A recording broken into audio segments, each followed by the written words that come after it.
हाँ, हेलो। जी शुरू कर दीजिए, आवाज आ रही है। अच्छा, ठीक है। आज विषय जो रखा गया है, स्थिर मुद्रा प्रणाली। मुद्रा का मानक कुछ निश्चित नहीं है। मुद्रा में कैसे हेर फेर किया जा सकता है, यह किसके हाथ में किस प्रकार से हेर फेर होता है, कैसे वैश्विक स्थितियों से प्रभावित होती है, कैसे राष्ट्र।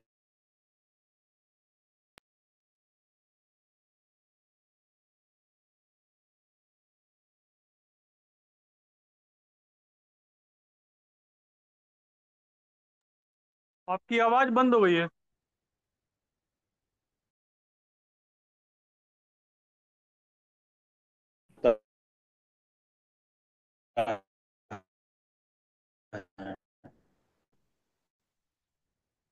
मूल्य स्मृति का जो हरासमेंट है, वह हर तरह से जो है कि भ्रम को उत्पन्न करने वाला होता है।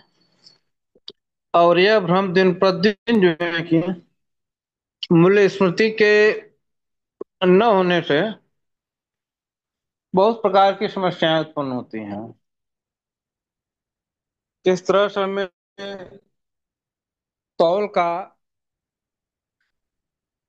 नाप का इत्यादि का जो है कि मानक जो हम स्थापित किए हैं, उसमें कोई फेरबदल बदलाव नहीं होती है। क्या उसी तरह मुद्रा का कोई एक मानक नहीं रखा जा सकता जिसमें हेर फेर बदलाव संभव न हो? और देखिए, सभ्यता का विकास का जो प्रथम सोपान है वह मुद्रा से ही, या व्यापार का जो प्रथम सोपान है वो मुद्रा से ही जो है कि आगे विकसित होता है। मुद्रा के बहुत स्वरूप बने और धीरे धीरे जो है विकसित हुआ, तो हम धातुओं की मुद्रा का प्रयोग करने लगे। धातुओं की मुद्रा में एक खास बात थी, उसका जो है कि अवमूल्यन नहीं किया जा सकता था। और जितना लोग संग्रह अपने पास धन के रूप में संग्रह करते थे, वो उसका जो है कि एक उससे पत अस्वस्थ है कि हमारे पास इतना मुद्रा है, हम रखे हुए हैं, भविष्य में हमारे जो है कि सभी कार्यों में उपयोग होगा। और उससे उनका फायदा भी होता था। लेकिन धातु की मुद्रा में भी एक दोष था। मुद्रा का कीमत बढ़ती जाती थी और इस वजह से मुद्रा को और लोग करते थे। लोग गोथानों में रख देते थे, रख के भूल जाते थे और नष्ट होता था। एक में चांदी का कितना हो गया था कि तो चांदी का मतलब कि वह जो है का एक मुद्रा मिलने लगा। चांदी का ही मुद्रा के उपयोग करते थे। धीरे धीरे जब अंग्रेजों का निकाल और प्रिंटिंग पे की व्यवस्था हुई, तो मुद्रा प्रिंट है। हम ये कहते हैं कि जो औचिक जो है कि विस्तार हुआ यूरोपियन कंट्री, उनकी मूल ताकत प्रिंट का मुद्रा के बदले में हो सोना और चांदी ले सकते हैं। कागज के मुद्रा पर लिखा होता था, मैं धारक को प्रदान का वचन देता हूं। वो पेंट मुद्रा एक सरल होती थी, खाने में व्यवस्था होने में, बाद में एक प्रणाली आई, हर देश अपनी अपनी मुद्रा बनाए। और मुद्रा का कोई मानक प्रणाली बनने के लिए कोई एक नहीं रह गया। उसकी मानक प्रणाली बन जा सकती है का एक तो ये सोचते हैं कि बताने का आप लोग सुनेगा कैसे मुद्रा का हम मानक प्रणाली बोलते हैं कि आज से 10 साल की चर्चा करते थे। आपके पास पैसा है, 500 रुपया, उसमें 250 रुपया जेब से कर लिए, आपको पता भी नहीं आपके पास में 500 रुपया ही है, 250 रुपया निकल लिए सिस्टम के द्वारा। और कैसे उसका मूल्य करके, तो लोग जो है कि घर में रोज 5-10 हजार हैं, बाकी चीज की समाज है, पढ़ने पर कब देखें पीछे जाए, लोग चालू बैंक खाता में रखते हैं, जिन ब्याज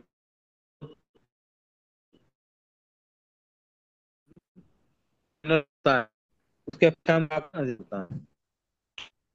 कभी कभी जो है डिपॉजिट खाता में जो है पैसा है उससे कम नहीं हुआ, और हमारा डिपॉजिट किया रकम जो है कि एक प्रकार का डूबा हुआ समझ में आने लगता है। तो इसका यह प्रभाव पड़ा लोग जो है कि पैसे को जो है कि मुद्रा के रूप में अपना और जमीन की तरफ रखने लगे निश्चय में। और इनके देश में और जो है कि जब सोने की मांग के कारण यही है तो मुद्रा की समाप्त हो गई, और कब उनकी कीमत वैल्यू खत्म हो जाएगी। और सब सारी सरकारें जो है कि इस कोई माध्यम से जो कि मध्य का आम वर्ग का शोषण भी करने लगे। तो शोषण जो है कि छोटे व्यापारी को होता है जो प्रिंट बेचते हैं, छोटे केमिस्ट हैं, छोटे दुकानदार हैं, वो प्रिंट आइटम बेचते हैं, उन पर 10% 15% एक कमीशन होता है, किसी किसी चीज में 10% भी कम कमीशन होता है। और उसके जो सप्लायर है वो भी प्रिंट के हिसाब से ही बेचते हैं। और कभी कभी ऐसा है कि उस पर दाम रुपया खरीदा गया और उसको बेचने के बाद हम उसी वस्तु को 12 रुपया में पड़ा, मैन्युफैक्चरर जो है कि बढ़ता है उसको प्रिंट कर देते हैं। हमारे यहाँ जो डीलर हैं, सप्लायर, उनके पास अधिकार नहीं है कि पर ना प्रिंट कर दें, यह प्रिंट आज से होगा प्रिंट होगा। स्वर्ण के व्यापार हैं, सोना चांदी बेचने वाले हैं, उनका रोज जो है उतार चढ़ाव का जो है कि सौदा होता है। ऐसे बहुत चीजें जो खुली चीजें हैं बिना प्रिंट के हैं, तो उनमें तो बात ठीक है, समय के हिसाब से अपना जो है कि मूल्यांकन बन जाता है, विशेषकर सब्जियां और अनाज के में। लेकिन उन लोगों का जो कम टर्नओवर वाले हैं, अब उनका दिन भर में 1000 रुपया आदि बिक्री हुआ और 1100 रुपये में जो है कि बिक्री करने के बाद 1100 रुपया में उनको वही माल खरीदना पड़ रहा है। तो उनका एक बहुत बड़ा शोषण हो जाता है। हालांकि जब टर्न ज्यादा होता है तो यह जो है कि उसमें ज्यादा पता नहीं चलता है, लेकिन कुछ लोगों को इसका असर होता है, वो धीरे धीरे गरीब हो जाते हैं। कैसे गरीब हो रहे हैं उनको पता है भी नहीं, और धीरे धीरे भी के तरफ आगे बढ़ रहे हैं। तो हमने एक मानक प्रणाली पर लोगों को विचार विमर्श किया, इसका क्या बन सकता है जो कि उतार चढ़ाव है। तो विचार किया, समय एक ऐसी वस्तु है, समय टाइम टाइम एक ऐसी वस्तु, इसको घटाया बढ़ाया नहीं जा सकता, वो हमेशा स्थिर रहा। हाँ शामिल है मैं, लेकिन तो आपके इसका हम क्या कर रहे हैं, जैसे उसमें 1 mg सोना रख दिया तो 11 रुपया, 1 मिनट की कीमत में 11 रुपया होने का होगा। 25 mg चांदी रख दिया तो 2-3 रुपये उसका भी कीमत हो गया। और जो 1,000 मिनट का जो कीमत रखा जाएगा, वो किसको देना होगा, उसका मूल्य जो है कि एक श्रमिक का, 1,000 मिनट में 16 घंटा 17 घंटा के बीच में रहता है, तो 8 घंटा एक श्रमिक होता है, तो 1,000 मैंने 2 दिन की श्रमिक की कमाई है। लगभग कि 1,000 मान सकते हैं, फिर 1,100 मान सकते हैं, 1,200 मान सकते हैं। तो इस प्रकार से हम एक जो है कि मिनट आते हैं, उसमें में रख सकते हैं 1,000 मिनट का मूल्य जो अत्यधिक उपयोगी है, जैसे कप्स हैं रख लिए या रूई का मूल्य रख लिए। तो रुई का भी जो है कि डाल दिया।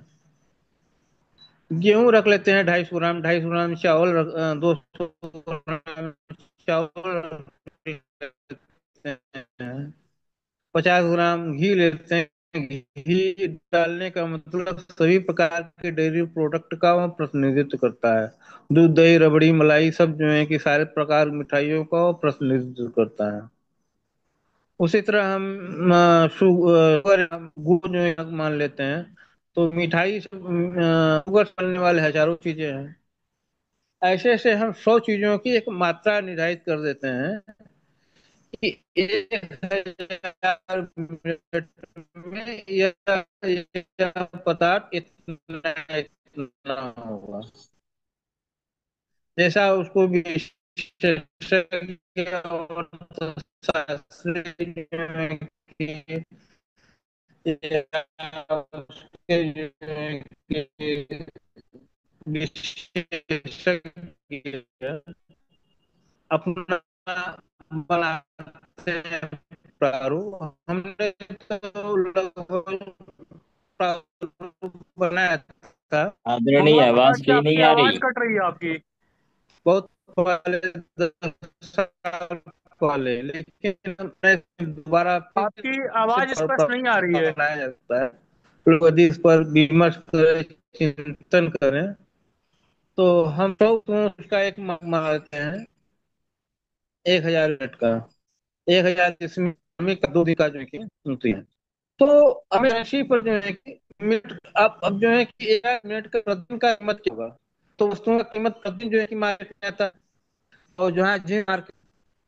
हाँ हाँ, हेलो हेलो हाँ। ओके। तो हम बता रहे थे, तो उन चीजों से मानक तैयार करते जाएं। और आवाज आ रही है हमारी? Hello hello hello. हाँ अब आ रही है भैया जी, जी। हाँ आवाज बोलो। बहुत कट कट के आई है, समझ में नहीं आ रहा है कुछ। ठीक ठीक ठीक, अच्छा हम बोल सकते हैं। थोड़ा सा स्पष्ट बोले थोड़ा सा तो ज्यादा बेहतर होगा।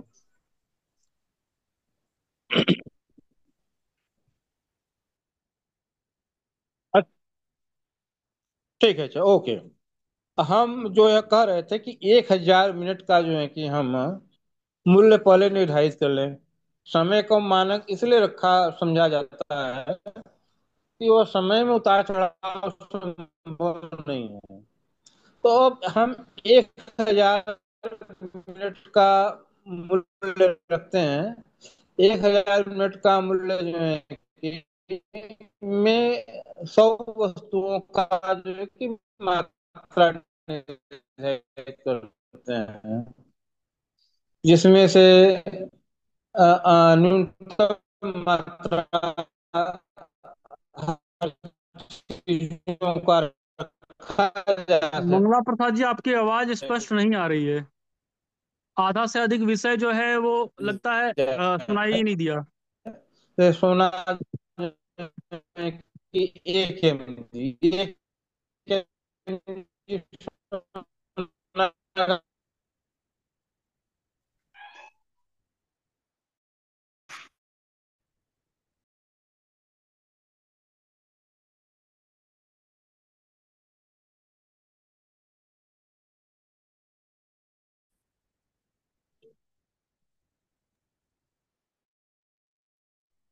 आपकी आवाज नहीं आ रही है मंगला प्रसाद जी।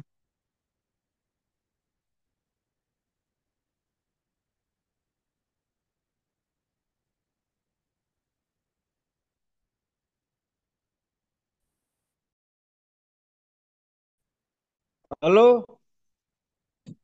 जी बताइए, अभी आवाज आ रही है।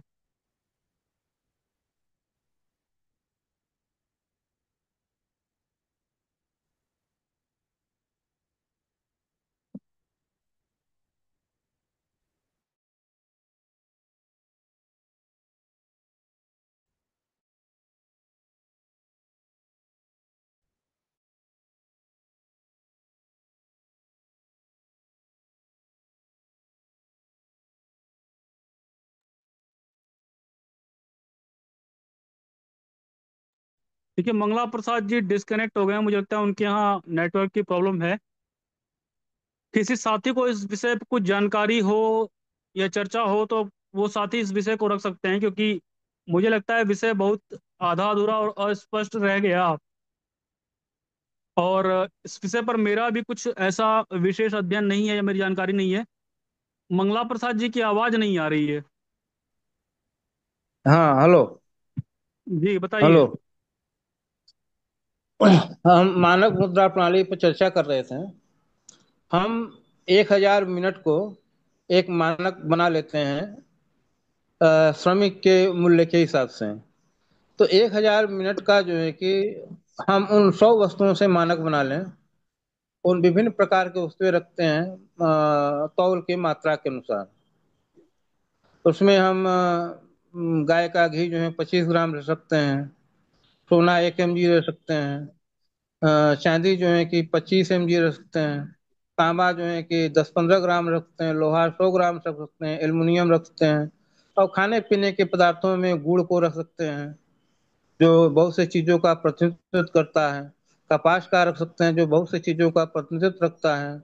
गेहूं, चावल, चना इत्यादि की मात्रा 200 ग्राम, 250 ग्राम, या जो उसका एक मानक रखा जा सके। तो हमें पहले यह समझना हो जाए कि जो है कि 1,000 मिनट का मूल्य एक श्रमिक के लिए आज कहाँ क्या है। तो समानता आज जो है कि यदि 1,000 मिनट का श्रमिक का मूल्य देखा जाए तो 2 दिन का श्रमिक का मूल्य औसतन जो है कि पूरे हमारे यहाँ जो है कि 1,100 रुपया पड़ेगा। तो 1,100 रुपया में तो आज वर्तमान के हिसाब से जो है कि उन चीजों का एक मानक।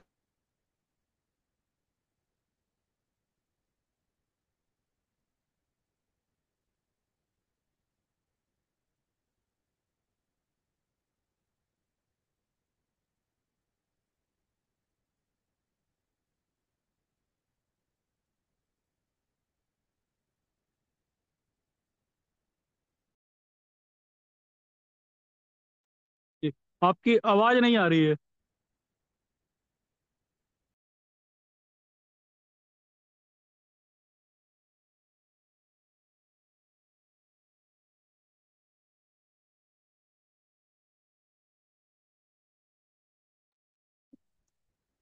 ये ठीक है, मुझे लगता है आपने विषय रख दिया है।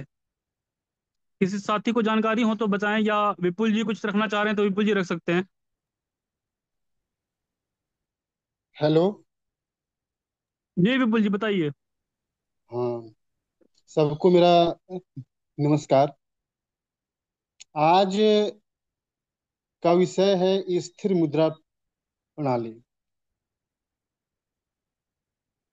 अगर मैं ईमानदारी से बात करूं तो आज की चर्चा समसामयिकी कम और आर्थिकी ज्यादा है। यह एक विशुद्ध आर्थिकी टॉपिक है। अब बात करते हैं कि स्थिर मुद्रा प्रणाली क्या है। जब हम किसी विषय पर बात करते हैं तो पहले हमको ये जानना आवश्यक है कि वो है क्या। देखिए, स्थिर मुद्रा प्रणाली वह व्यवस्था है जहां किसी देश की मुद्रा का मूल्य किसी अन्य मुद्रा या सोने जैसी किसी वस्तु से जोड़ दिया जाता है। एक बात इसमें ध्यान देने वाली है कि सोना महत्वपूर्ण है। आपके पास स्वर्ण भंडार होना आवश्यक है। जब आप नोट छापते हैं, बहुत लोग यह बात कहते हैं कि सरकार नोट छाप दे, गरीबी दूर हो जाएगी। नहीं, हम नोट अभी छाप सकते हैं जब हमारे पास उतना स्वर्ण भंडार हो। भारत के पास स्वर्ण भंडार उतना है नहीं। और यह कौन तय करता है? यह तय करता है केंद्रीय बैंक उस देश का। अगर भारत की बात करें तो रिजर्व बैंक ऑफ इंडिया इसके लिए जिम्मेदार है। और यह जो स्थिर मुद्रा प्रणाली अपनाई जाती है, उसका मकसद यही है कि जो हमारा अर्थव्यवस्था है, जो हमारा मुद्रा का मूल्य है, उसमें स्थिरता बनी रहे। एक बात इसमें और ध्यान देने वाली है कि मुद्रा के मूल्य को एक जो एक निर्धारित सीमा होती है, हम उसी पे रखते हैं, उससे बाहर नहीं रखते। और केंद्रीय बैंक भूमिका इसमें अधिक होती है। और मुद्रा की खरीद बिक्री करके हम इसे बनाए रखते हैं। अब हम ये जानेंगे कि स्थिर मुद्रा प्रणाली के उद्देश्य क्या है। तो इसका पहला उद्देश्य है निश्चित मूल्य। हम हम जब अपनी मुद्रा को अ, कहते हैं कि कितना मूल्य है, इसका मतलब ये कि हम चाहते हैं कि हमारे जो देश की अर्थव्यवस्था है वह पटरी पर रहे, वो मुद्रा का एक मूल्य हो। जैसे कि हम देखते हैं, आए दिन हम सुनते हैं डॉलर के मुकाबले रुपया इतना गिर गया, इतना चढ़ गया। इसका मतलब यही है कि हमने एक निश्चित मूल्य डिसाइड किया हुआ है, और जब उससे ऊपर आता है तो हम कहते हैं कि चढ़ गया, और नीचे जाता है तो हम कहते हैं कि गिर गया। और इसका आधार क्या है? सोना। लेकिन अभी एक बात हम करें तो डॉलर डॉलर जो है वो मानक मुद्रा है, जिसपे हम कह सकते हैं कि जो अर्थव्यवस्था है संसार की, वो उसी पे काम करती है। तो डॉलर पे ही हमारे यहाँ जो कारोबार होता है।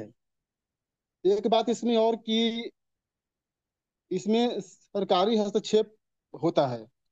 जब भी मुद्रा का मूल्य हम डिसाइड करते हैं तो उसमें सरकार की भागीदारी होती है।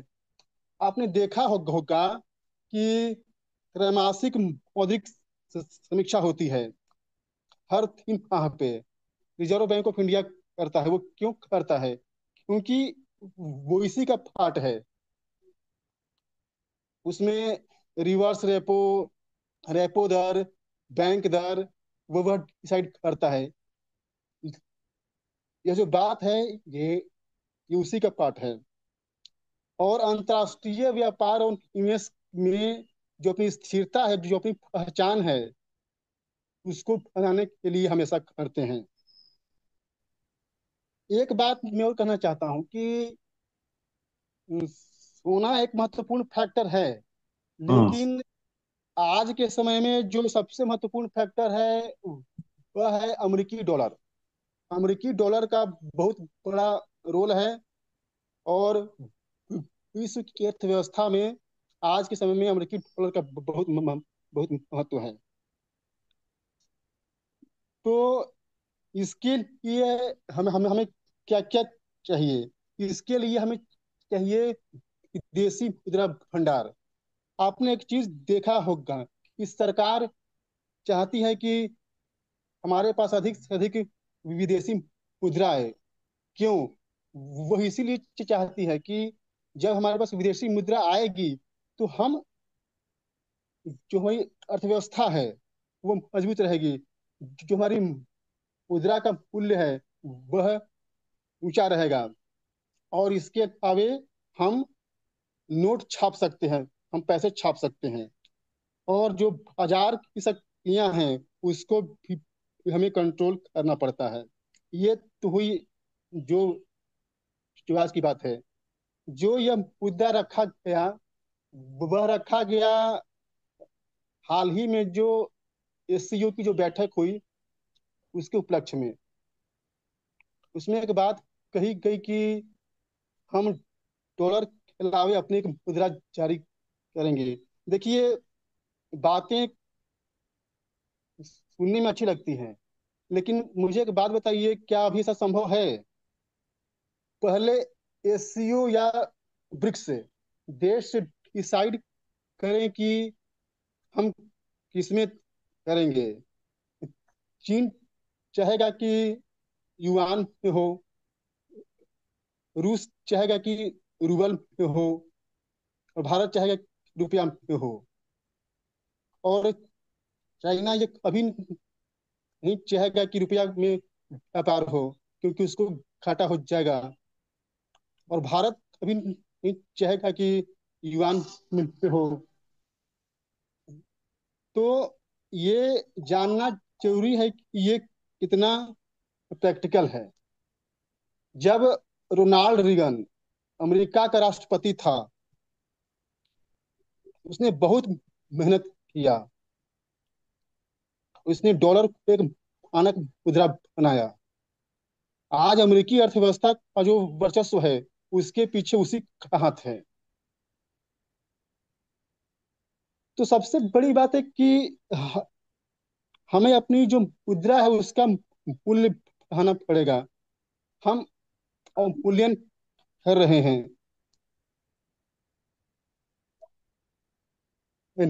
निष्कर्ष हमारा इतना ही है कि ये जो डी डॉलराइजेशन की बातें हो रही हैं, और लोग बोलते हैं कि हम अपनी करेंसी में व्यापार करेंगे, अभी ये बहुत मुश्किल है। और खासकर जहाँ पे चीन है, वो तो कभी नहीं चाहेगा कि रुपये में हो, क्योंकि उससे उसकी अर्थव्यवस्था चौपट हो जाएगी। भारत उसका मुख्य प्रतिद्वंदी है। अभी हाल ही में जो एससीओ की बैठक हुई, मैंने देखा कि भारतीय मीडिया लहालोट हो रहा है। हाँ, चाइना से हमारी दोस्ती हो गई, ये हो गया, वो हो गया। हमें ये नहीं समझ में आता कि हम किस मिट्टी के बने हैं। अरे भाई, चाइना हमारा कभी मित्र नहीं हो सकता। नहीं चाइना तो के लोग छोटे होते हैं, और साथ में ये खोटे होते हैं। ये फिर हमें धोखा देगा। तो भैया, हमारी सलाह है भारत सरकार को इस स्टेज से कि चाइना के चक्कर में मत पड़ो। अपनी स्वतंत्र विदेश नीति बनाओ, आर्थिक नीति बनाओ। और हम ये क्यों चाहते हैं कि कोई हमारा साथ दे? पहले ले अमेरिका का साथ, रूस का साथ, चीन का साथ है। हम खुद के पैरों पे खड़े हों। तो इन्हीं बातों के साथ मैं अपनी वाणी को विराम देता हूँ। उम्मीद करता हूँ कि जो स्थिर मुद्रा प्रणाली है, जो कि बहुत ही जटिल विषय है, उसको मैं आपको समझा पाया हूँ। धन्यवाद। धन्यवाद विपुल जी। बाकी हाँ, के साथी बताएं। अभी विपुल आदर्श जी ने जो कहा है मंगला कि प्रसाद जी, हाँ, प्रश्नोत्तर को बाद में कर लेंगे ना अच्छा ठीक है। जी? किस साथियों को कोई बात रखनी हो तो रख सकते हैं। ठीक है।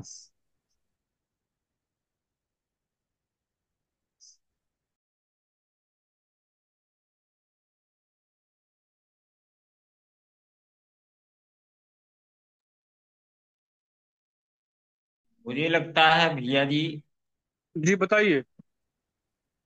कि हमारी आर्थिक नीतियों में सबसे पहले तो संतुलन होना चाहिए स्थिर मुद्रा के लिए। जिस प्रकार से अमेरिका डॉलर के भाव बढ़ाता चला जा रहा है, क्या अमेरिका के जो मौद्रिक नीति है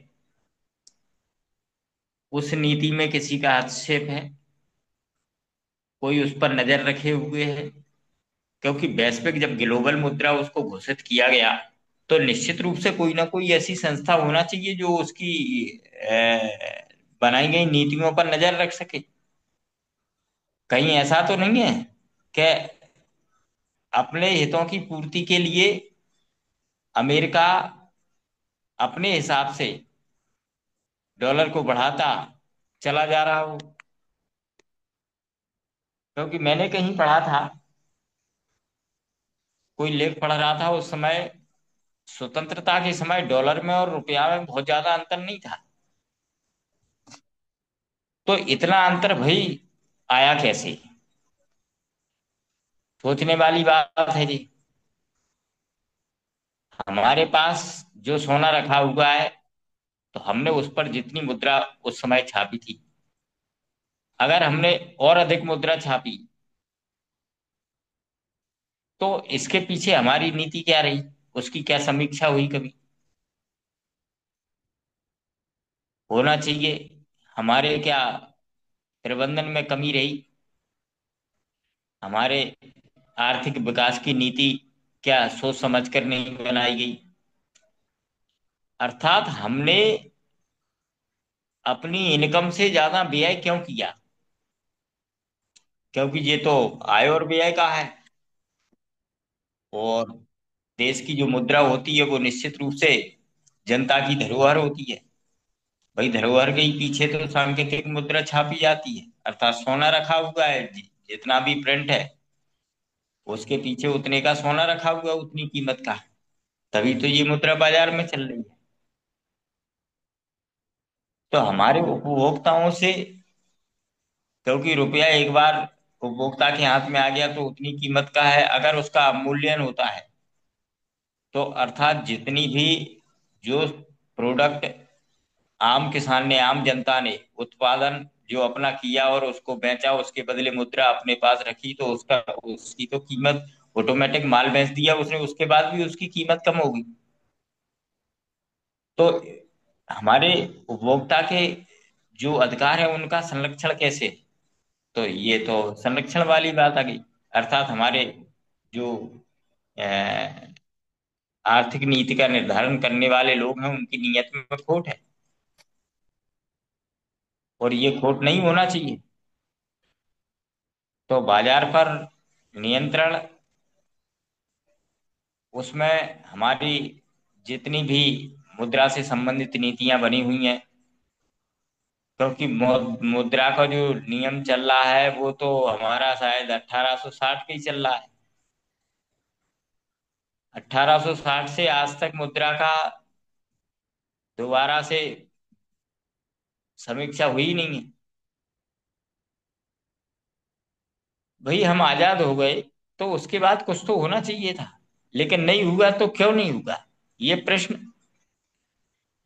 संतुलन कैसे बैठेगा? अमेरिका से कोई पूछने वाला नहीं है। भाई तुमने अगर डॉलर का दाम बढ़ाया तो क्यों बढ़ाया?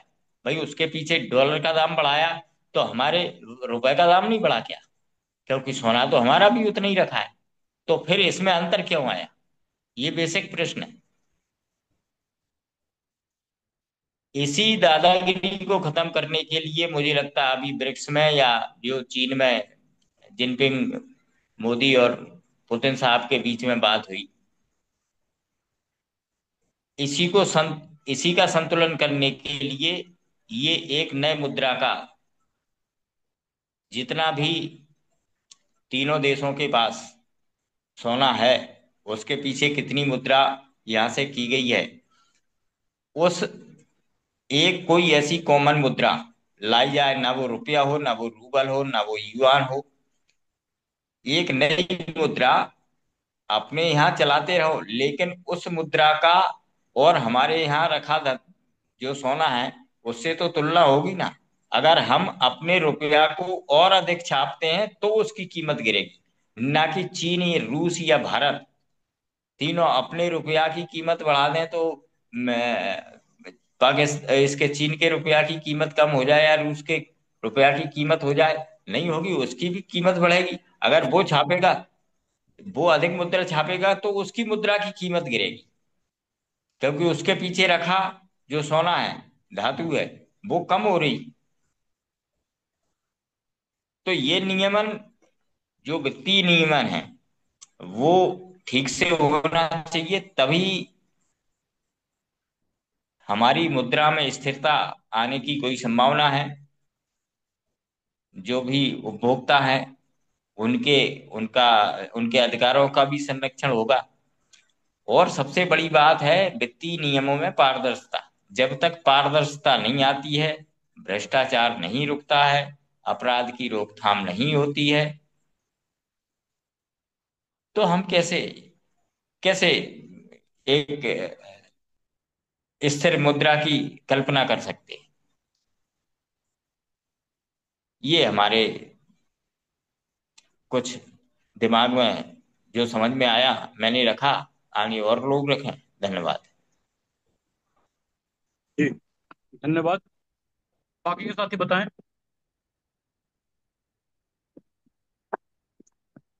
जी बताइए, बबलू जी कुछ बोलना चाह रहे हैं? जी हाँ। अभी भाई साहब कह रहे थे, मैं थोड़ा सा इस पे डॉलर का जो अंतर्राष्ट्रीय करेंसी बनी, इसे प्रारंभ से मैं थोड़ा सा प्रकाश डाल दे रहा हूँ। डॉलर अंतर्राष्ट्रीय करेंसी 1944 में जो अमेरिका और यूरोपीय संगठन के कुछ कंट्री मिल करके 44 कंट्रियों ने $35 का 1 आउंस गोल्ड के बराबर मूल्यांकन किया इसका, और दूसरे कंट्रियों का भी करेंसी का निर्धारण इन्होंने किया, और बदले में डॉलर गोल्ड का चैन बनाए। इसका तात्पर्य यह होता है कि या आप जैसे इंडिया से दूसरे कंट्री में कहीं परचेज करने जा रहे हैं, तो आपको गोल्ड ले जाने की आवश्यकता नहीं है। आप पूरे दुनिया में अमेरिका ने ब्रांच खोल दिया कि आप मेरे यहाँ गोल्ड जमा कर दीजिए, बदले में एक कागज ले जाइए, वहां जाकर के कागज दिखाइएगा, आपको बदले में गोल्ड मिल जाएगा। एक गोल्ड डॉलर चैन चला। ये चैन चला 1971 तक।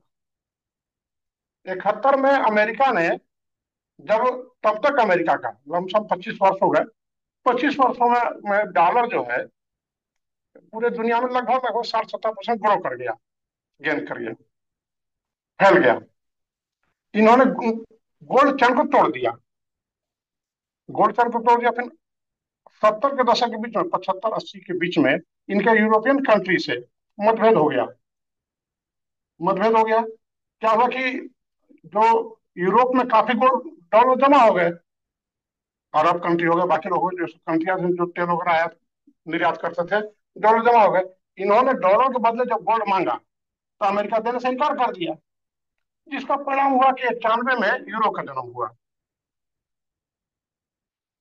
यूरो का जन्म हुआ। इस प्रकार से पूरे दुनिया से गोल्ड अमेरिका इकट्ठा कर लिया। आज अमेरिका के पास सबसे ज्यादा गोल्ड हो गया। अब डॉलर का रेट बढ़ता क्यों जा रहा है? इसका रीजन क्या होता है? जब आज के डेट में अगर किसी भी देश के करेंसी को अगर हम डॉलर में कन्वर्ट करते हैं, तो उस पर एक कमीशन लगता है। जैसे पहले हम लोग बैंक में जाके डीडी बनाते थे, दूसरे पार्टी को, किसी व्यापारी को देना हो, किसी को देना हो, तो जो हम लोग डीडी बनाते थे आरटीजीएस जैसे एनईएफटी का, तो उसका कुछ बैंक को कमीशन देना पड़ता था। उसी प्रकार से जो हम रुपए को अंतर्राष्ट्रीय डॉलर एक्सचेंज करते हैं, तो उसका कमीशन देना पड़ता है। वो कमीशन अमेरिका को जाता है। तो निश्चित रूप से हम जितना विदेशी मुद्रा का ट्रांजेक्शन करेंगे, उसका उतना कमीशन अमेरिका को जाएगा, क्योंकि डॉलर एक्सचेंज वो कमीशन लेता है। आज हम किसी भी बैंक में जाते हैं तो वहां बोर्ड लगा रहता है, डॉलर का क्रय मूल्य और विक्रय मूल्य दोनों लिखा रहता है। जनरली बैंकों में लिखा रहता है, बोर्ड एक चलता रहता है, एक्सचेंज रेट। तो एक्सचेंज रेट का डिफरेंस अमेरिका को जाता है, तो उनका डॉलर गेन करते रहता है। अब भारत को स्थायी मुद्रा बनाने में और अपनी करेंसी को स्थापित करने के लिए डॉलर के उपयोग को कम करना होगा। अब इसमें रसिया से और चीन से, भारत से, और जो ब्रिक्स कंट्रियां हैं कुछ और लोगों से लेकर के, मोदी जी प्रयत्नशील तो है, बट कितना सफल होते हैं? अभी एक हमारे भाई साहब का है कि चाइना अलग खींचेगा। जाहिर सी बात है, रसिया, चाइना और भारत, ये तीन में से जिसकी मजबूत करेंसी रहेगी, उसका दबदबा ज्यादा रहेगा। आज के डेट में $1 बराबर 11 चाइनीज करेंसी के बराबर है। वहीं $1 लमसम 88 के रुपए के लगभग है। और वही 90 के आसपास लमसम 85-90 के बीच में रशियन करेंसी भी है, रूबल भी है। तो अब इंडियन करेंसी और रूबल को तो चाइना मानने से इनकार कर जाएगा, चूंकि इकोनॉमी मजबूत चाइना का है, और चाइना को करेंसी को इंडिया नहीं मानेगा। यहाँ ले जाकर दुविधा है। अब इसमें विरोधाभास है। इन स्थायित्व तो दिख नहीं रहा कि इनका समीकरण बन पाएगा।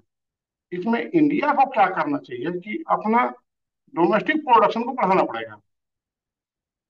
डोमेस्टिक प्रोडक्शन जब बढ़ाएंगे तो जब हम ऐसा समझते हैं कि अगर हमारा आमदनी कम है और खर्च ज्यादा करेंगे तो कर्ज मेरे ऊपर गिरेगा। तो भारत को उसमें जो है अपना निर्यात को बढ़ाना पड़ेगा। निर्यात बढ़ाएंगे तो इनको जो है विदेशी मुद्रा आयात करना पड़ेगा, और डॉलर करे चाहे तो अब युआन करें या रूबल करें, जिस कंट्री को बेचेंगे उसके हिसाब से आएगा।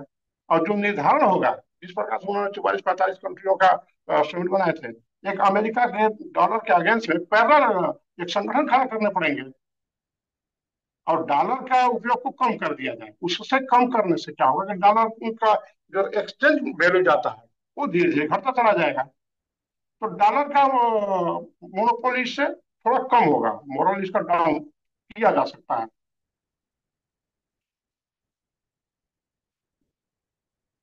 आगे हम देख रहे हैं कि भारत को खुद की डिजिटल करेंसी बना लाने की दिशा में काम करना होगा। तो बता दिया गया। विदेशी मुद्रा भंडार को संतुलित रखने के लिए इनको अपना जो निर्यात क्षमता है इनको बढ़ाना पड़ेगा। वो चाहे आरक्षण में हो या खाद्यान्न में हो या दीगर सामानों में हो।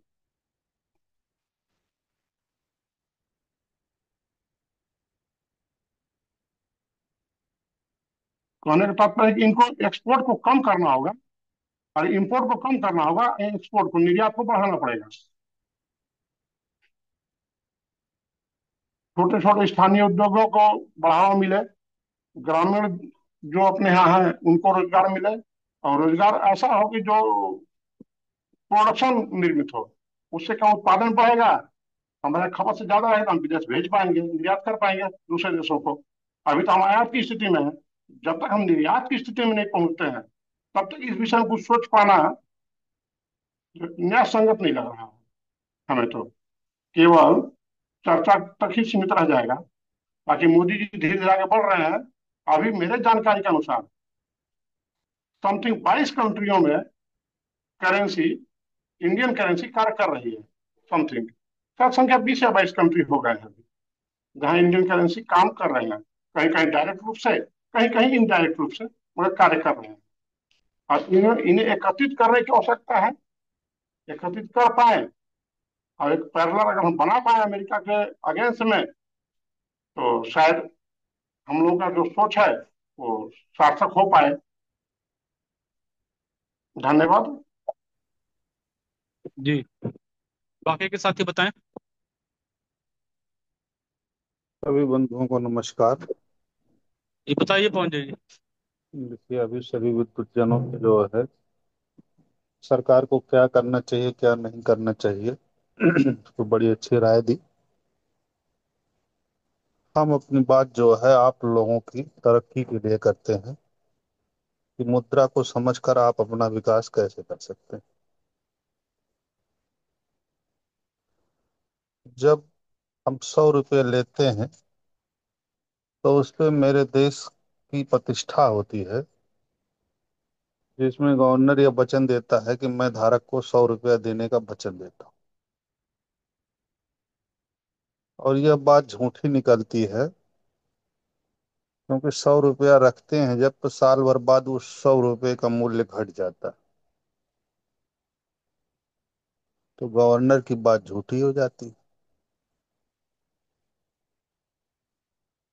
क्योंकि रुपए का अवमूल्यन हो रहा है। तो हम भारतीयों से हमारा गवर्नर सही नहीं बोल पा रहा है, चाहे वो फ्रॉड कर रहा है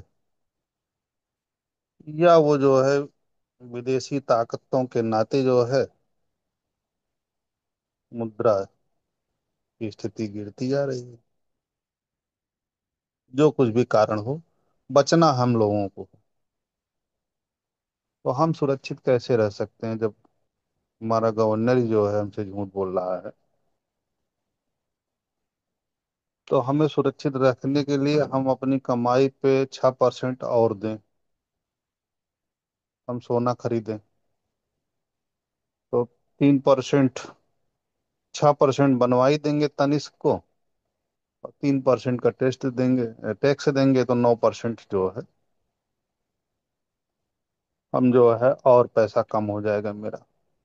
लेकिन 9% कम हो जाने के बाद फिर ये गारंटी हो जाएगी जिसमें किसी गवर्नर के दस्तखत की जरूरत नहीं।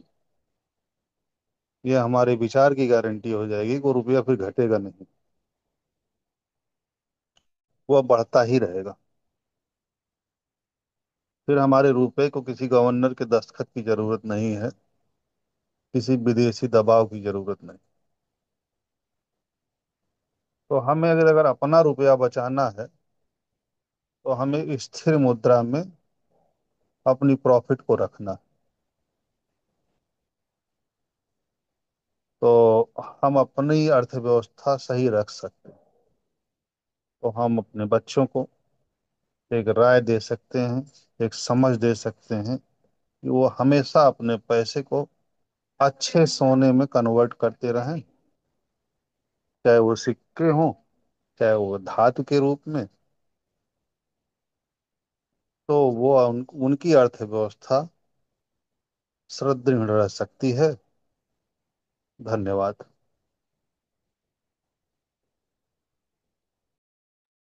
जी धन्यवाद। बाकी के साथी बताएं।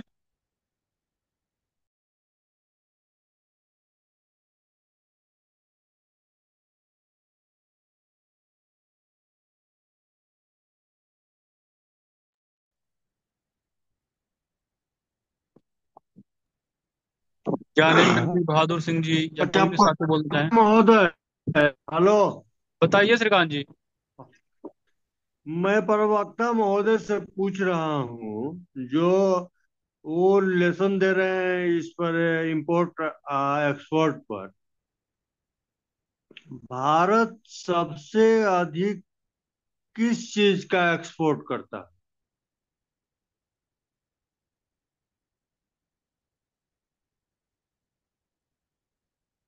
फिर से रिपीट करना पड़ेगा? हाँ, यहाँ पर जी नहीं, जी नहीं, यहाँ पर रिपीट नहीं करना पड़ेगा, मैं बातों को सुन लिया। मगर क्या वो वस्तु के हिसाब से मैं पूछा जाएगा तो हमें हाँ, डाटा उठाना पड़ेगा, क्योंकि अभी अपडेट डाटा लेकर मैं बैठा नहीं हूँ। 2 मिनट अरे का टाइम डाटा देंगे तो हम। छोड़िए, आप बताइए कि सबसे अधिक किस चीज का एक्सपोर्ट करता है भारत?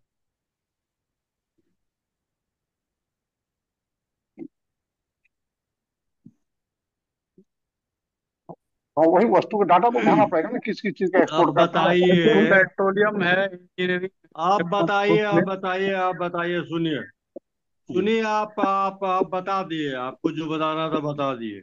जी हाँ, जी हाँ। देखिए, ये दुरूह विषय है और लेमैन इस पर डायलॉग नहीं मारता है।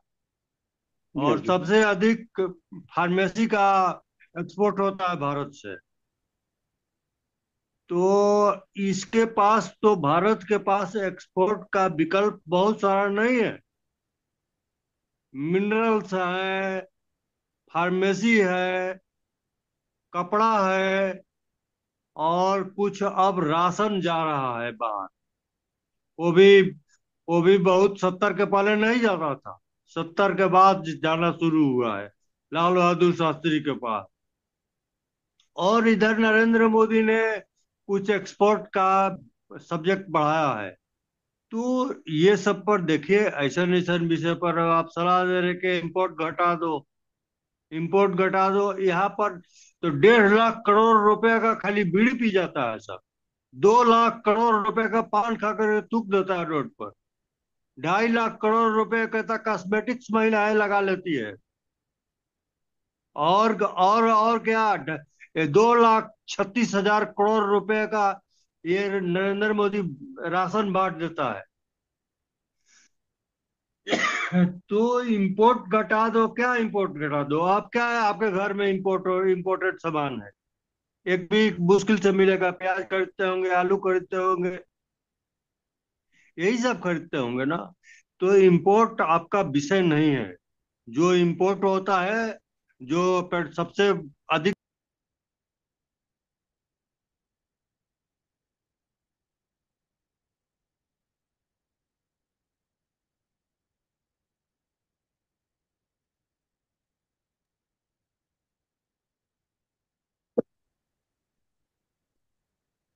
श्रीकांत जी का मुझे लगता है नेटवर्क जो है डिस्कनेक्ट हो गया। बाकी के साथी अपनी बात रख सकते हैं, वो कुछ कहना चाहे तो।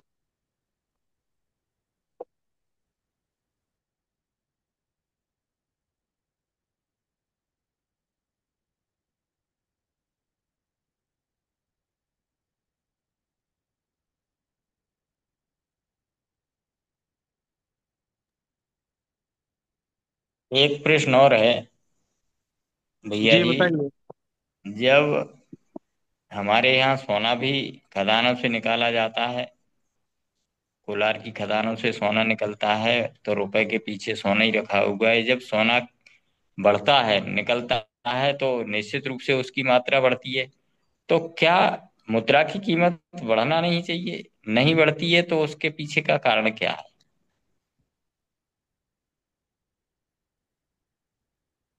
जी, मंगला प्रसाद जी, आप कुछ रखना चाहें तो या बताना चाहेंगे, बता सकते हैं इस विषय पे।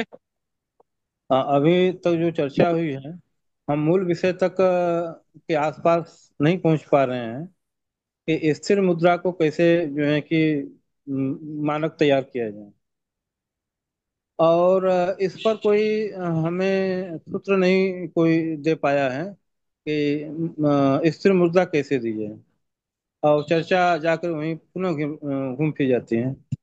अब हम विश्व की कौन सी मुद्रा बनाएं, हमारा मुद्रा का कीमत घटे न, क्या भारत की मुद्रा बनाए, तो ये सब बातें नहीं है। हम एक बात कर रहे हैं कि ऐसी मुद्रा जो कभी उसका मूल्य न कभी घटे और न बढ़े।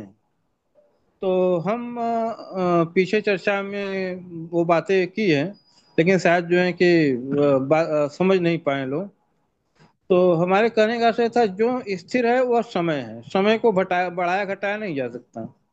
तो हम उसमें यह बात कहें कि 1,000 मिनट माने 1,000 मिनट जो है कि श्रमिक का 2 दिन होता है।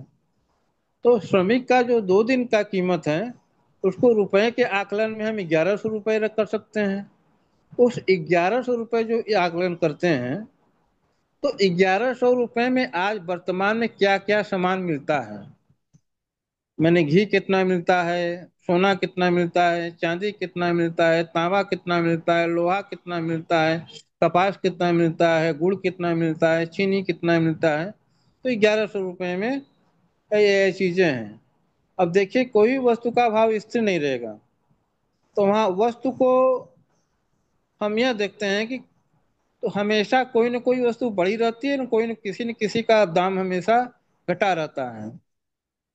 तो हम श्रमिक को जो पैसा देते हैं, उससे वह क्या खरीदता है? वो अपने जीवन उपयोगी सामग्री रखता है। तो हमने उसके एक सापेक्ष एक दृष्टांत विकसित किए हैं। एक श्रमिक को जो जो चीजें आवश्यकता होती है प्रमुख में, या जो मार्केट में जो प्रमुख चीजें की जो है, जिसे बहुत सारी वस्तुएं बनाई जाती हैं, तो उन उन चीजों को एक न्यूनतम जो है कि मात्रा हम एक श्रमिक के 1,000 मिनट में उसको निर्धारित कर लेते हैं, उसका परसेंटेज। तो हम 10%, 5% जो है गेहूं रख सकते हैं, 10-5% चावल रख सकते हैं, 10-5% जो है कि ऐसे ऐसे कर करके जो है कि पूरा जो है कि हम 100 चीजों से उसका एक, वो 100 वस्तुओं से बढ़ाया भी जा सकता है, घटाया भी जा सकता है, वो अंतिम नहीं है। तो हम एक मानक निकाल लेते हैं, मानक निकाल लेते हैं, क्या निकाल सकते हैं। और जो मानक हम निकाल सकते हैं, वह जो है कि हमेशा वह स्थिर रहेगा उतने वस्तुओं की मात्रा से।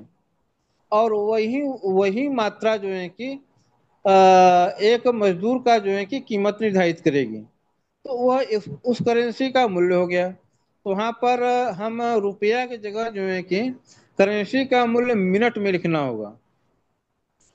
एक और सबसे बड़ी करेंसी जो है कि 1,000 मिनट का हम रख सकते हैं। तो इस आधार से हम स्थिर मुद्रा को दे सकते हैं। अभी तक जो है जो भी चर्चा हो रही थी, इसके जो है कि आसपास कोई जो है कि अपना बातें प्रस्तुत नहीं कर पाया। मैं चाहता हूँ कोई इस पर कुछ रखें एक स्थिर मुद्रा के रूप में, क्योंकि हम धातु को भी स्थिर मुद्रा नहीं दे सकते, धातुओं का भी कीमत बढ़ता रहता है, घटता रहता है। तो एक सापेक्षता लेनी पड़ती है, वैज्ञानिक विधि से अनुसार अनुसंधान करके शोध करके एक श्रमिक का जो है कि 1,000 मिनट में तो उसका कीमत किन किन वस्तुओं से कितने प्रतिशत में निर्धारित किया जाए, और उसी को मुद्रा मान लिया जाता है। और प्रतिदिन बाजार क्या है, आज डिजिटल युग है, प्रतिदिन जो है समाचार पत्र वगैरह जो है कि सोशल मीडिया वगैरह टीवी वगैरह समाचार सब प्रतिदिन वो लोग अपडेट करते रहेंगे उसका मूल्य। आज जो है कि 1 मिनट का जो है कि 1,000 मिनट का कीमत इतना है, या 1 मिनट का कीमत इतना है। तो उस हिसाब से जो है कि हम प्रतिदिन का मूल्य अपडेट व निश्चित किया जा सकता है, और उसी आधार पर हम एक मुद्रा भी जारी कर सकते हैं। लेकिन मुद्रा वह संग्रहणीय न हो, इसके लिए उस पर मुद्रा पर एक्सपायरी डेट लिख सकते हैं कि 10 साल बाद जो है कि इस मुद्रा का जो है कि यदि वापसी आता है 10% जो है कि इसका अवमूल्यन माना जाएगा। यदि 2-4 साल बाद यह मुद्रा वापसी आता है तो वह जो है कि शून्य हो जाएगी। तो हम उस मानक के हिसाब से उतनी मुद्रा छाप लें एक बार में, और उस मुद्रा को जो परिचक्रण में लेते हैं तो उस पर एक्सपायरी डेट, यदि कोई मुद्रा फट गई या नष्ट हो गई और वह जो है कि उसके एक्सपायरी डेट से जो है कि बहुत आगे जा रहा है, हाँ, तो हम उसको जो है कि यह नष्ट हुआ मान करके उसको जो है कि पुनर्प्रिंटर कर सकते हैं, पुनर्प्रिंटन कर सकते हैं। तो इस आधार पर हमारे कहने का मतलब स्थिर मुद्रा प्रणाली प्राप्त की जा सकती है। धन्यवाद। जी धन्यवाद मंगला प्रसाद जी। देखिए मुझे लगता है मंगला प्रसाद जी, आपने जो विषय आज रखा, विषय रखते समय आधे से ज्यादा विषय तो समझ में नहीं आया, आवाज बहुत कट रही थी, हम्म तो इसलिए भी बहुत सारी बातें जो हैं वो छूट गई होंगी। हम्म कोई और साथी कुछ कहना चाहे तो बताएं। इसमें एक विसंगति हमें दिखाई दे रही थी। जी मैं थोड़ा सा एक लाइन इसमें कहना चाहूंगा। इन्होंने ठीक रखा है, इस विषय पे अध्ययन किया जा सकता है। पर जो लेबर जो का जो अनुपात लगा है 1,000 मिनट का, तो क्या इसमें सबको एक समान दिया जाए? लेबर का मूल्यांकन तो 1,000 मिनट का कर लिए, तो क्या लेबर और साइंटिस्ट का मूल्यांकन कैसे होगा फिर? क्योंकि बौद्धिक श्रम और शारीरिक श्रम, तो इनका तो मूल्यांकन एक नहीं किया जा सकता है। ऐसा ऐसा नहीं, जैसे आज भी जो गवर्नमेंट का लेबर का मूल्य है उससे कम और अधिक में भी काम होता है, अपने जो है कि व्यवस्था के अनुसार, अपने जो है कि मांग डिमांड मांग के अनुसार, वो तो कम बेशी में भी लेबर काम करता है, जो भी मानक आज निर्धारित किया गया उससे उसकी बात नहीं है। हम एक निश्चित मानक निर्धारित कर देते हैं मुद्रा के मूल्य का, और लेबर चाहे उससे कम में भी काम करे या अधिक भी काम करे, उसकी मर्जी है। और जो हिसाब से जो जैसा जो वेतन बनाया जा सकता है वो वेतन, लेकिन जो हम वेतनमान निश्चित करते हैं उस वेतन का जो मूल्य हम जो रखना चाहते हैं, वो जैसे हमने किसी जो है कि 12,000 रुपये का वेतन रखा है, और 12,000 रुपया वेतन इस महीने में दिया गया, अगले महीने में वो 12,000 11,500 रुपया हो जाएगा, ऐसा तो संभव नहीं है। लेकिन दिया जाएगा 12,000 ही, लेकिन रहेगा वह 11,500 पिछले महीने के अपेक्षा, हमारा 500 रुपया कम हो गया है, लेकिन हमें पता नहीं चल रहा है। तो हम एक मानक रख सकते हैं कि जो 12,000 रुपये का जो कीमत है, मानक प्रणाली के अनुसार जो घोषणा किया गया है, इसको 12,000 रुपया मिलना चाहिए। तो घोषणा के अनुसार यदि करेंसी कोई भी हो तो उस मानक के अनुसार यदि बढ़े हुए उस मानक मूल्य से जो है कि वो हर महीने उसका जो है अपडेट भी हो सकता है। अब जहाँ जो है कि पिछले महीने 12,000 रुपया दिया था, अगले महीने उसका 12,000 रुपया, 12,100, 12,200, 12,300, जैसा उस मुद्रा के हिसाब से, जैसे हमने वस्तु पर एक मूल्य लिखा गया है, वस्तु सम्मान पर प्रिंट किया गया है, कोई चीज है जो है कि जैसे शैम्पू का बोतल है, उस पर 90 रुपया प्रिंट किया गया, तो वहां पर 90 रुपया न प्रिंट करके 90 मिनट प्रिंट कर देते हैं, 90 मिनट प्रिंट कर देते हैं। और 90 मिनट का मूल्य क्या है? 90 मिनट का मूल्य वर्तमान में आज क्या है, उसके हिसाब से अपना दुकानदार भुगतान ले सकता है। और जो है कि कर्मचारी उसके हिसाब में मूल्य ले सकता है। लेबर जैसे 500 रुपया में तय किया है या 400 रुपया में तय किया है, भले उसका मानक मूल्य क्या है अपने हिसाब से तय कर लिया। लेकिन कल वही 400 रुपया में काम नहीं करेगा, यदि वह मानक यदि बदल गया तो 410 हो सकता है, 415 हो सकता है, 405 हो सकता है। तो वह प्रतिदिन का अपडेट हो सकता है। और इसी हिसाब से कुछ मुद्रा प्रिंट भी किए जा सकते हैं। लेकिन उस मुद्रा पर एक्सपायरी डेट इसलिए होता है कि यदि कोई चीज का अवमूल्यन या वृद्धि नहीं होता है तो उसको जो है कि अनावश्यक संग्रह न हो, उस पर एक्सपायरी डेट रखी जा सकती है। और यदि कोई लेकिन वह मुद्रा जो है कि अतिशय मात्रा में न छापी जाए, उसकी संख्या निश्चित कर लिया जाए।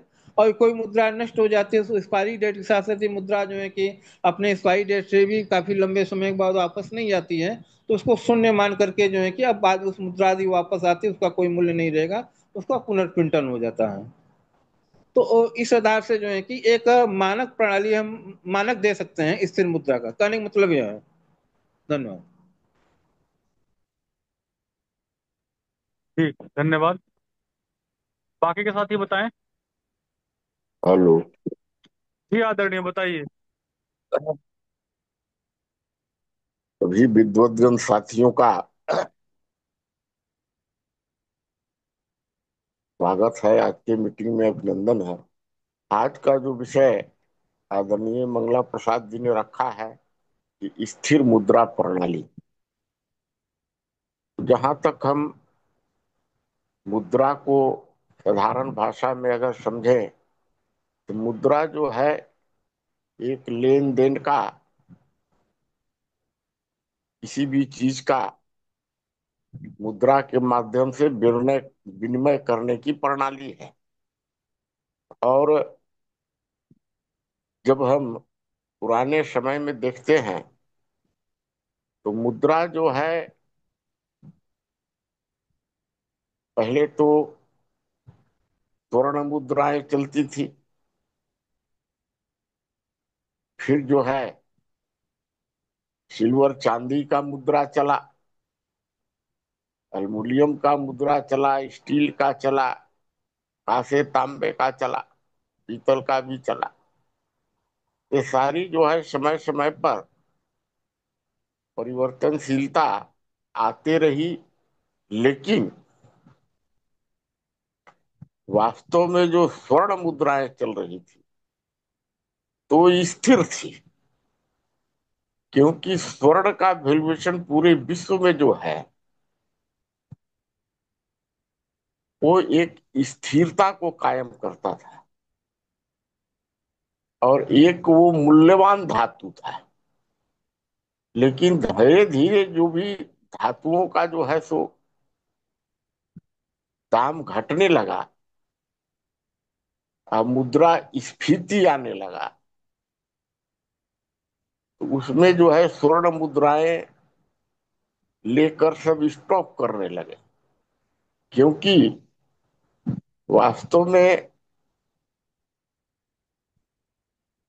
जब मुद्रा के अवमूल्यन में उतार चढ़ाव हुआ तो स्वर्ण मुद्राएं जो हैं 1 रुपया होता था, लेकिन उसका 120 रुपया जिसे है किसे, जो हम सोना के जगह पर और सिक्का वगैरह चलाए, दूसरा मुद्रा चलाए तो सोना जो है वो मार्केट में दब जाता था। बाद में कई राजाएं ऐसे भी हुए जो चमड़े का भी मुद्रा चलवाए। अभी जो है ये आप देख रहे हैं कि कागज का मुद्रा चल रहा है, लेन देन का जिसे है। एक जो है वो आपको आजकल डिजिटल मुद्रा भी चल रहा है। प्लास्टिक का मुद्रा उसको कहिए बैंक में या कहीं भी लगाते हैं, उससे आदान प्रदान हो जाता है। आजकल जो है उससे भी आगे चल करके मोबाइल से आपका जो है मुद्रा का काम करने लगा, इधर से उधर आदान प्रदान हो जाता है। लेकिन जो मुद्रा की स्थिरता है उसको हम कैसे प्रमाणित करें, कैसे उसको समझे, ये एक बात आती है। जैसा कि सभी विद्वत जन ने अपनी बात अपनी अपनी बात अपने तरीके से रखा, हम भी अपने तरीके से जो समझ में है रख रहे हैं। तो हमारी जो मुद्रा का जो छापने का काम है या बैंक में जो भी पूरा जो है वो केंद्र सरकार में के हाथ में न कर रिजर्व बैंक ऑफ इंडिया के हाथ में है। तो जब भी मुद्रा का जरूरत पड़ता है केंद्र सरकार को, तो नहीं तो स्वर्ण के आधार पर कितने स्वर्ण जो है केंद्र सरकार अगर बैंक को देता है तो उस आधार पर जो भी उसका मूल्यांकन है उतना मुद्रा छापता है। नहीं तो कभी कभी क्या होता है कि मार्केट में भ्रष्टाचार के माध्यम से, 2 नंबर के माध्यम से मुद्राएं जो है या नोट जो है जहां तहां जो है सो दब जाता है। और जब भारत सरकार को अपना काम चलाने के लिए करेंसी की जरूरत होती है और जब बैंक से कहता है तो बैंक बताता है कि भाई करेंसी तो भी है नहीं, सारे मार्केट में चल रहे हैं। तो केंद्र सरकार जो है प्रतिभूति के रूप में कहीं उसका जैसे है कि कोयले का कोलफील्ड है, कहीं बॉक्साइड है, कहीं वो पहाड़ी क्षेत्र या जो वन भूमि है उसको भी वहां पर गिरवी टाइप के रखकर और जितना चाहता है उतना रुपया जो है छपवा देता है। लेकिन ये जो है एक आपके सामने एक हाथी का दांत दिखाने का है, खाने का और है कि सारा कार्य रिजर्व बैंक करता है लेकिन सारी जो है वो वित्त मंत्रालय और कैबिनेट के हाथ में रहता है। तो यही जो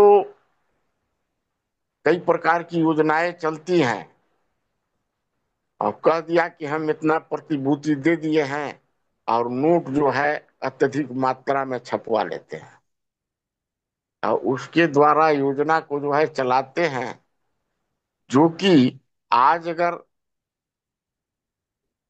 किसी वस्तु की कीमत से हम आंकते हैं या स्वर्ण मुद्रा की कीमत से आंकते हैं तो जो आज 1 लाख रुपया है कल वही स्वर्ण जो है वो 1,20,000 में मिलेगा। तो आया कहाँ से ये आया जो है केंद्र सरकार की या सरकार की जो योजनाओं को लागू करने के लिए ऐसा ही कुछ मुद्रा स्फीति का भी है, हमको उतना तो पूरा नहीं है। लेकिन आज जब हम देखते हैं कि स्थिरता किस चीज पर है तो स्थिरता देखिए, आज विश्व स्तरीय अगर कोई मुद्रा का आकलन है या स्थिरता है तो उसको डॉलर के रूप में ही माना जाता है। अब पूरे विश्व में किस राष्ट्र के पास कितना रुपया है और वो कितना डॉलर को खरीद सकता है या कितना डॉलर उसके पास है, उसके आधार पर आपकी आर्थिक क्षमता का आकलन होता है। अभी आप एक देखते हैं जो आयात निर्यात का व्यापार होता है विदेशों में, तो अगर हमने आज विदेश से पाम ऑयल है या डीजल मोबिल है, कोई भी चीज क्रूड ऑयल है, अगर परचेज कर लेते हैं और डॉलर के रूप में आज $1 का कीमत हम 88 रुपया के रूप में पेड कर रहे हैं, तो इसके हिसाब से जो है सो हम कोई चीज व्यापार जो है वो परचेज करते हैं। लेकिन अगर कल गईले अभी हमारा माल डिलीवर नहीं हुआ है, जब डिलीवर होगा तब तो पेमेंट करेंगे। और माल डिलीवर होते तक 100 रुपये में $1 मिलने लग जाता है। तो आप भी समझिए कि भारतीय रुपया के हिसाब से हमको 12 रुपया जो है सो अतिरिक्त जो है भुगतान करना पड़ रहा है। तो ये हमारी मुद्रा की स्थिरता नहीं रही। रहना चाहिए था 88 पर, तब ना हमारा। तो ये सब उतार चढ़ाव जो है ये मुद्रा का होते रहता है। अवश्य भी पुराने जमाने में कहा गया है कि माँ काल भाव और मौत को कोई नहीं जानता है। तो भाव का उतार चढ़ाव जो है वो होते रहता है। लेकिन आज हम देखते हैं कि हमारी मुद्रा जो है, अगर स्वर्ण के हिसाब से ही आकलन होता है, डॉलर भी है उसका भी आकलन स्वर्ण के हिसाब से ही है। आपके पास स्वर्ण रूप में कितना भंडार है वो भी आपके मुद्रा की स्थिरता पर प्रभाव डालता है। सरकार ये भी देखती है, जैसे होता है ना कि वहां रेड पड़ गया, वहां छापा हो गया, वहां इतना रुपया निकल गया। सरकार के पास ये डाटा लेती है जब रिजर्व बैंक से कि इतना रुपया जो है मार्केट में चलन में है, और उसके पास सब गिनती है कि सारे बैंकों में मिला के हमारे पास कितना है। तो बाकी इतना रुपया है वो मार्केट में दिख नहीं रहा है, कहाँ चला गया भाई। ये पता चलता है कि मार्केट में जो है रुपया जो है कहीं न कहीं भ्रष्टाचार के रूप में, 2 नंबर के रूप में कहीं न कहीं दबा हुआ है। तब सरकार को कदम उठाना पड़ता है, पता लगाते हैं कि कहाँ का है, तो आपको बाहर आता है रुपया।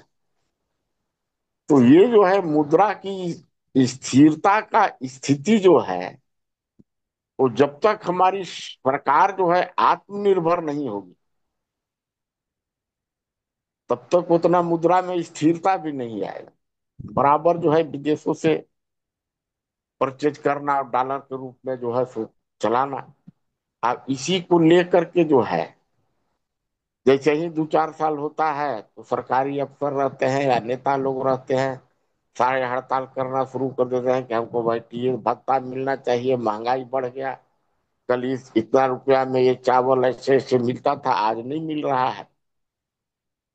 लेकिन जब हम मजदूर और किसान की बात जो करते हैं तो हम देखते हैं कि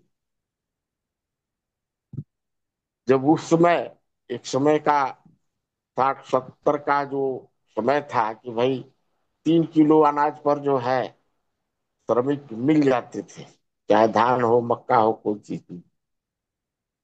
आज जो है 300 रुपया देना पड़ रहा है। तो 300 रुपया में आज कोई भी अनाज लेगा, जो मोटा अनाज पर चलता था तो आज 30 किलो मिल जाएगा। तो उसकी तो कुछ जो है मान लीजिए कि मजदूरी के हिसाब से बढ़ा है, लेकिन जो उस समय से स्वर्ण मुद्रा रख लिया है या जमीन रख लिया तो आज उसकी अवमूल्य न उसकी मूल्य देखिएगा तो बहुत आसमान जमीन का फर्क।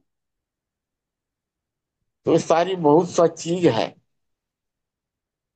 जो मुद्रा की स्थिरता नहीं होने के चलते कई चीजों पर जो है प्रभाव पड़ता है। पहले जो है वो वस्तु विनिमय का साधन था। तो भाई इतना हम आपको गेहूं देंगे, आप हमको उतना चला दे दीजिए, उतना हमको चावल दे दीजिए। तो कई प्रकार की जो है मुद्रा पर प्रभाव पड़ता है। लेकिन अगर हमारी सरकार की मुद्रा की कीमत अगर डॉलर के हिसाब से या सोना के हिसाब से 10 साल तक उतना पर स्थिर रहता है तब हम कहेंगे कि मुद्रा की स्थिरता है। और नहीं तो इसे तो फ्लर्टिंग होते रहता है। तो हमारी समझ में जो बातें थी हमने आपसे साझा किया। बाकी और साथी जो है इसको चर्चा को आगे बढ़ाएंगे। बहुत बहुत धन्यवाद। आभार। जी धन्यवाद। बाकी के साथी बताएं।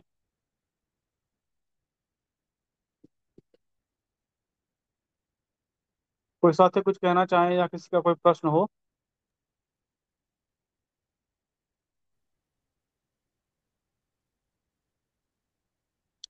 जी मंगला प्रसाद जी कुछ कहना चाह रहे थे, आप बताइए।